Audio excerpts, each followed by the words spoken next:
Hello, everyone, and welcome to my den. I am the coldest cyber new type, Jared the Greek, with a brand new review of Gundam, the Witch from Mercury. Lighting is a little off, and everything's a little off because I'm actually recording this not at my normal home. I'm off visiting family, so this will be a late episode, and will be kind of an awkwardly shot episode. So, that. Anyhow, let's talk about this week's episode. The Witch from Earth. Yeah, I was really hyped for this one, and it's a massive disappointment. Spoilers. But let's talk about the episode so I can explain to you why this episode is perhaps the worst episode thus far of Witch from Mercury. So we begin with the Earth dorm in the ship that Miorine bought, sailing over to the plant, which I like the fact that the colony places are called plants like they are in Seed. Thought that was kind of odd, but whatever. It kind of makes sense. It looks like it might be a bit of a factory too. So, by plant, they might mean something more like a factory type location, but whatever. It's in space. It's called a plant. I have questions about the ship. I get the fact that somehow all these teenagers can pilot the ship and control it. Fine. Why did they bring their livestock?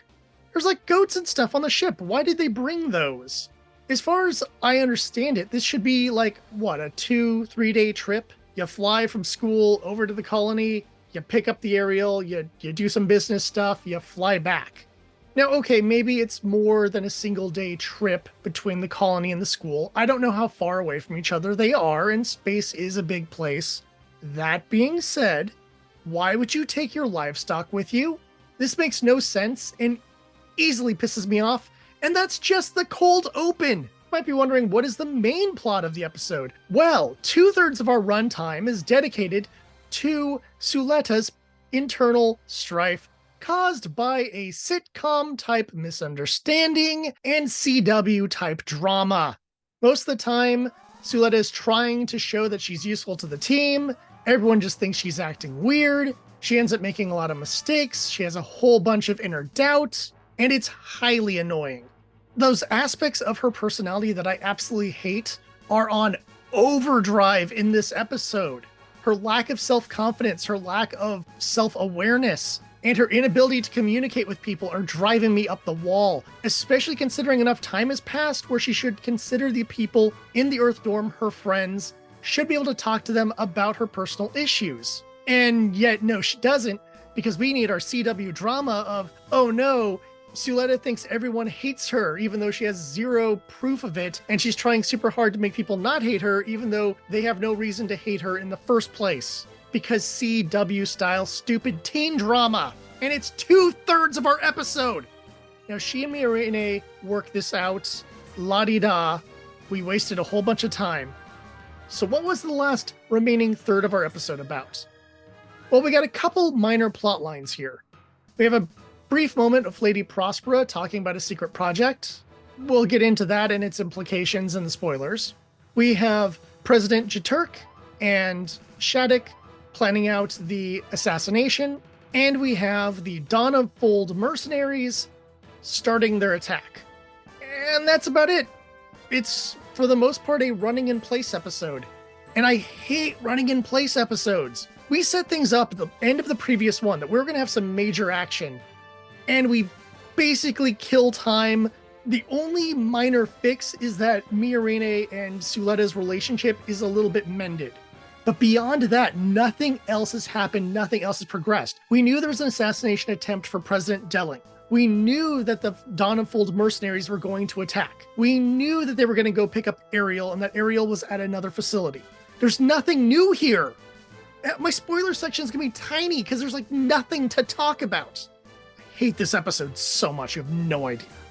On the character side of things, Suleta regresses, because of course she does, because God forbid any character development we get for Suleta makes her actually good. She's down to that same questioning herself, I don't know if I have any friends, I'm scared of school, garbage we've seen before. She has gained nothing new, there's no new confidence, there's nothing learned. The best we have is an argument between her and Miorine that more or less resolves the issues from the previous episode. I would normally say, hey, it's good that she's going through a tough time because that'll grow her character. When the end of the conversation essentially puts her exactly where she was prior to the events of her having minor issues with Miorine, that doesn't help character development. That at most is stagnation, and her behavior acts like regression. Either way, it hurts her as a main because she is so banal, and I know that the second she gets inside Ariel, she's gonna wipe the floor with the Dawn of Fold, which, yay, she gets another easy win. I can't wait for it next episode. That'll be fun. Ugh, hate this character. As for the Dawn of Fold, we don't really get to know many of them, but I will spotlight one who did stand out to me, and that is Sophie. I love Sophie. She is your traditional Gundam female psychopath. She puts a gun up to Bob's head when he, mouths off. She has a lot of fun using her mobile suit to break into the plant. And she has a slight obsession of Suletta where she really, really, really wants to fight her. And I love it. I love this psycho crazy girl getting in her mech and ready to kick some ass. It gets me hyped up. I can't wait to see it. And I know she's going to last 3 seconds against Suletta in the next episode, and that's going to suck. In terms of our aesthetics, we get 4 new mobile suits. We don't really get to see what they do, but we do have some names. We have the Desolator, which, upon seeing it, upset Guel because that is a Jaturk machine. I'm assuming it's got to be in the grunt category, but since these mercenaries seem to have specialized weaponry, it's probably a higher tier grunt. Now, how it would compare to some of the units that Guel has used in the past, that's a whole nother conversation, and unfortunately we just don't have enough information to discuss it. They also show off the Griztan briefly, so I'm not entirely certain what that unit really does either. We also get to find out what the names of the 2 Gundam units are, that is the Lilfrith and the Lilfrith Thorn. Both of these were announced as model kits, so we knew these were coming, which likely means their pilots will be around at least for a little while. We do know they both have heavy energy cannons, as they use those to cut their way into the colony, but beyond that, we know very little about what these units are capable of. I'm looking forward to seeing what they do next episode, and I can't give a full, proper breakdown until I have that information. Again, this was a running in place episode, and that is proof. This was a terrible episode. I generally hate running in place episodes. I don't like anything where we get almost no progress in the story. And worse yet, we got no major character development. So instead of feeling like, okay, we didn't progress the story, but we got these major character points, or we learned a lot about this character or that character, we got nothing. This was basically filler. And this show, every time it starts to feel like it's getting to a point that I can get excited about stuff, it finds a way to say, nope, screw you, you don't get nothing. And it's causing me to feel like I'm going to snap. I'm starting to hate the show because of this trope. How many times have I gotten excited about something like, oh, there's going to be something cool, they're going to see something new, and then, no, they're not. You don't get anything. Go home, shut up, and enjoy your garbage tier Gundam. And I know I'm angry about this episode being a filler episode, when what I wanted to see was the Dawn of Fold kick some ass. I wanted to see Suletta have some character growth. I wanted to see a story progress. I know, it's a shocking concept. This show is incredibly frustrating, and I wish it wasn't. You know what? Enough stressing out about this. Let's get through the spoilers so I can be done with this review. So we have some interesting confirmations in this episode. Lady Prospera has essentially said that she is Eleonora Samia. So I do appreciate that. That has been officially confirmed by the character herself. She also talked about something called Quiet Zero, which seems to be the next step after the Ariel. And they're so secretive about it, I really don't know what it is. I don't know what I could even speculate that it means, other than maybe this is some new mobile suit project or whatever the next level of the Gundam format is. It reminds me of one of those like Metal Gear lines where you have that character early on going like, oh, it's the such and such such a, yes, of course, the such and such and ja. I know what that is.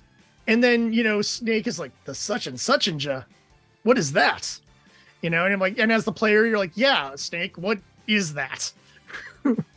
That's what I feel now. I'm like, you've hinted at something without actually telling me anything. So thanks, series. That's kind of about it for spoilers. I mean, we got some cool appearances. Captain Kananji from Prologue shows up. He's a little out of shape, but still seems pretty intense and willing to command his men. I would assume Lady Prospero would want to kill this dude if they, encounter each other. And there's the possibility he could possibly jump into an anti-Gundam mobile suit and assist in the battle against Donna Fold. I figure you wouldn't just reintroduce the character for the sake of, hey, he's here, so hopefully he'll do something next episode. President Chaturk has also realized that Shattuck has betrayed him, so assuming President Chaturk survives this, I will assume there'll be some consequences for Grassley, but if he doesn't, then, Shattuck's evil plan continues to progress forward. That's about all I gotta say about this episode. Told you it was running in place. Not much going on. Filler garbage. Overall, I hated this episode. 1 out of 5. Not even without even thinking about it. Just a 1 out of 5. This is garbage. Honestly, the only reason I wouldn't give it a 0 out of 5 is because Sophie entertained me. And at least we know Lady Prospera has some interesting stuff going on in the background. Just enough to keep me from screaming at the screen too much. Hopefully our next episode will be more exciting, but instead of getting hyped for stuff, I'm not. Because at this point, there's not much for me to really care about. The fact that Miorine is hurt makes me go, and? So what? Who cares? Unless Miorine gets killed in this series, I don't care what happens to Miorine. She's given me no reason to care about her, and Suletta caring about her means even less to me because I don't like Suletta. So I'm kind of stuck in a position of I'm supposed to be feeling this drama or this fear, and I just feel nothing. I feel apathy.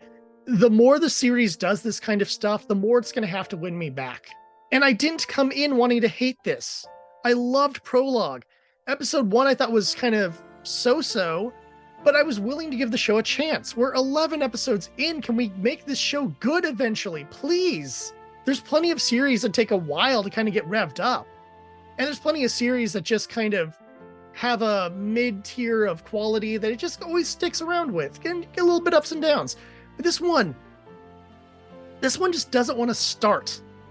The more it drags, the less I like these characters. And even the Earthdorm characters are so boring. Whenever I think we're going to get some interesting information about one of them, we don't. I mean, I still don't know Female Biscuit's actual name. I still call her Female Biscuit. Nika and Choo Choo are the only two I actually like from the Earthdorm. And I remember their names, and I want to see them do stuff, and they're still generally background characters. There's really nothing going on with this show to keep me invested or interested, and these little Metal Gear style whispering in the shadows moments don't do anything for me because it means nothing. I have no context for what you're talking about, and therefore how can I be excited or speculate if I have no idea what you're saying? I'm hoping the show gets better, but at this point I'm starting to doubt it. If we're this far into the first season, how am I at any point supposed to have faith that they're going to make it better?